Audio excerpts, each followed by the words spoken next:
किसी ने सार्वजनिक तौर पर तो कहा नहीं है कि हम आपके साथ आएंगे।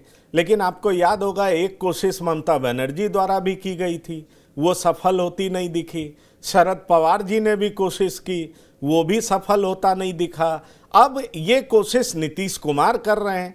सवाल ये उठता है कि सार्वजनिक तौर पर ऐसा ये पार्टियां इसलिए नहीं कहती हैं क्योंकि ये खुले तौर पर नहीं दिखना चाहती हैं कि बीजेपी के विरोध में इनकी राजनीति नहीं है। दरअसल इनके सामने मुश्किलें ये हैं कि ये इस तरीके से भी दिखना चाहती हैं कि बीजेपी की सरकार ये केंद्र में नहीं बनने देना चाहती हैं। दूसरी तरफ घरेलू परिदृश्य में इनकी परिस्थिति ये है कि उसी पॉलिटिकल स्पेस के लिए लड़ना है। मतलब बंगाल में टीएमसी कैसे कांग्रेस और लेफ्ट के साथ जाए, उड़ीसा में नवीन पटनायक की पार्टी कांग्रेस के साथ कैसे जाए, यह समस्या है। लेकिन अपने लोगों के बीच में यह मैसेज भी इसलिए नहीं देना चाहती हैं कि भाई हम बीजेपी का विरोध नहीं कर रहे हैं। आपको नहीं लगता कि यह बड़ी वजह है, इसलिए वो मिलते तो सबसे हैं लेकिन खुल करके कुछ भी नहीं कहते और इसलिए अलायंस जो है वो दूर दूर तक पॉसिबल नहीं दिखता है?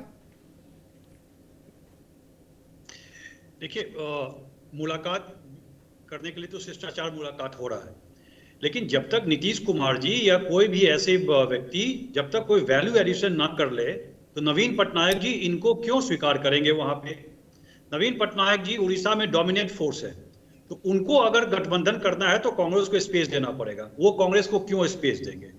कर्नाटका एक ऐसा जगह था जहां पे ये लोग सब मिल सकते थे, क्योंकि बहुत ज्यादा डोमिनेंट नहीं रहा है विपक्ष। वहां पे अगर मिलते तो शायद बीजेपी पे भारी पड़ते, वो तो ये कर नहीं पाए।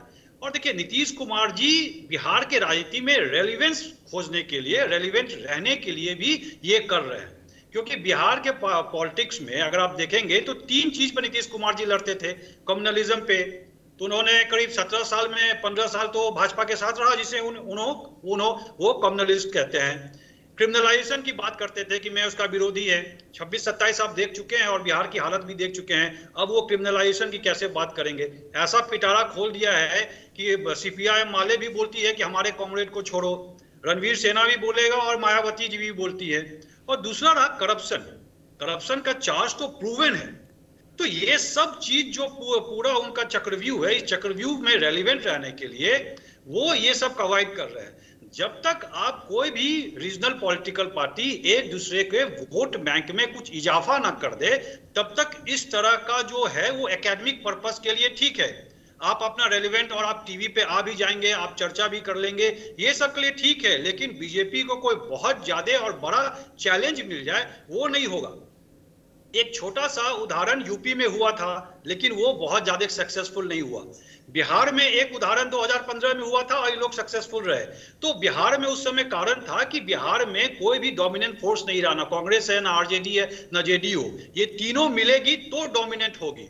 लेकिन नवीन पटनायक जी के यहाँ पे वो डोमिनेंट है, वो अकेले बल पे सरकार बनाते हैं और उनकी जो प्रसिद्धि है, उनका जो वहां पर संगठन और कार्य करने का तरीका है, उसमें वो किसी और की सहभागिता क्यों लेंगे?